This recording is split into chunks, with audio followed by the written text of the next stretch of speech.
Happy 3rd of July, everybody. Mr. Robin of the Cosmic City blog here with another of our almost daily blogcasts for those of you too lazy to read the blog posts. I hope this auspicious day finds you well and ready for whatever is thrown at you. As you longtime followers of this stupid blog may recall, July 3rd it marks the founding of the Pathetic Order of the Jackrabbit, original charter. Celebrations will be taking place at the compound throughout the day. All are invited to participate. You don't have to be a member of POJOC. The celebrations have become somewhat tamer than they were just last year. There will be no more fun, wholesome family activities, such as angry badger wrestling or the ever-popular rapid skunk petting pen. We've also eliminated the feral hog roping and hogtie competition. The collecting of ticks from the ears of live jackrabbits won't be happening. Hell, we've even eliminated the kids' favorite of feeding chunks of cantaloupe held between their teeth to red-eyed box turtles. None of that.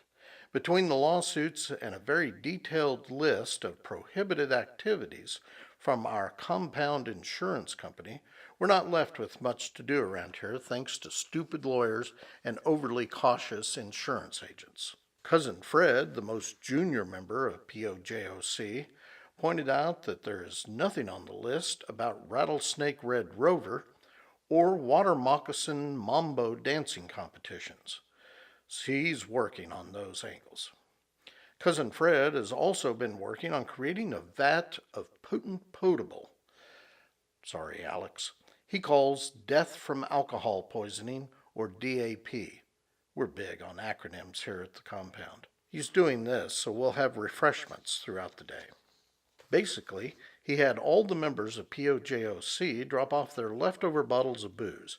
You know, the stuff that has been following you around since your college days when you discovered that you didn't really like the taste of Grand Marnier, or the half-empty bottles of Yukon Dick, the world's worst whiskey, only eclipsed by the wife's personal favorite, Old Crow.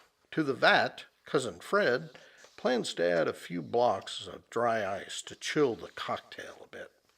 Nothing says class like a smoldering cauldron of death in a cup. Am I right? It's gonna be great. You'll see.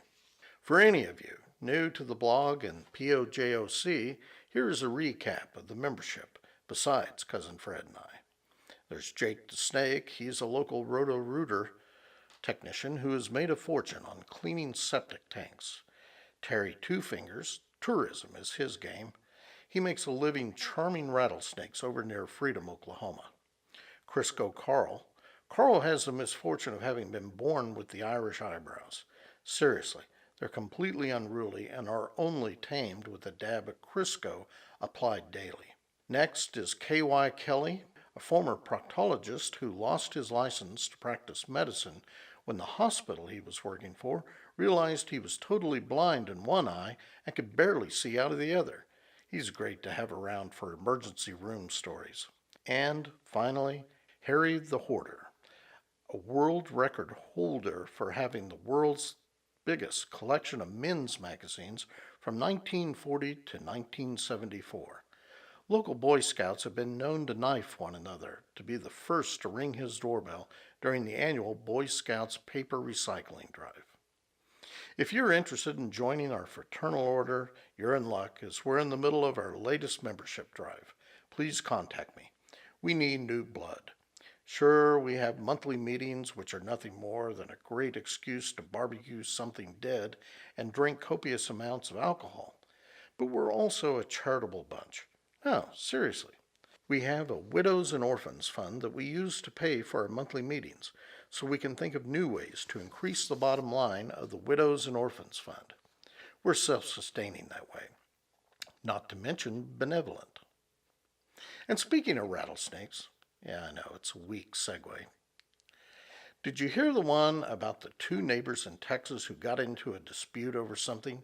Neither neighbor can recall exactly what the issue was at the time. Neighbor 1, we'll call him Snake Eater, decided to settle things once and for all. He catches a 3-foot rattlesnake, bites the rattle off the snake's tail with his own teeth. Personally, I would have used someone else's teeth. And then throws said viper into neighbor number two's, we'll call him Machete Man, into neighbor number two's RV. Machete Man sees Snake Eater exiting his RV and asks just what the hell he thinks he's doing inside his RV. Snake Eater reportedly spit the rattle from his mouth and informed Machete Man that he would soon find out. Machete Man enters his RV and spies a now really pissed off rattlesnake coiled up on the dining table that unfolds into a king-size waterbed. Machete Man employs a machete, what else, and quickly dispatches said snake. Now that's a brave man. Me? I'd have thrown gasoline in there, tossed a match, and walked away. But that's just me. Machete Man then calls the cops, who arrest Snake Eater and charge him with 2 misdemeanors. Misdemeanors? Really? This in a state that executes people for just about anything? Snake Eater was charged with criminal trespass of a habitation and deadly conduct, Class A. Something called deadly conduct is a misdemeanor in Texas? Yeesh. My advice, friends, stay the hell out of Texas. That is all. Be sure to share this blogcast with your friends and tell them to share it as well. Follow us, stalk us, make me famous. Until next time, Mr. Robin signing off.